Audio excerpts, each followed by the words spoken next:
Kaya minsan, sa ating pong buhay, Kristiyano, ang daming nagtataka. Bakit ganun yun? Kapag katunay na naglilingkod ka at sumasamba sa ating mahal na Panginoong Diyos, magtataka. Praise God. Yung mga tao sa paligid mo, bakit ganun yun? Kahit maraming problema, masaya pa rin.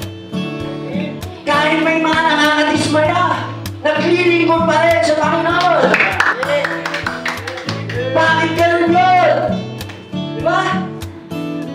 Kahit may problema siya, kahit may mga kabigatan siya sa puso niya, may pinagdadaanan siya, bakit napakasaya pa rin niya? Bakit ganun? Diba? Magtataka yung mga tao sa paligid mo.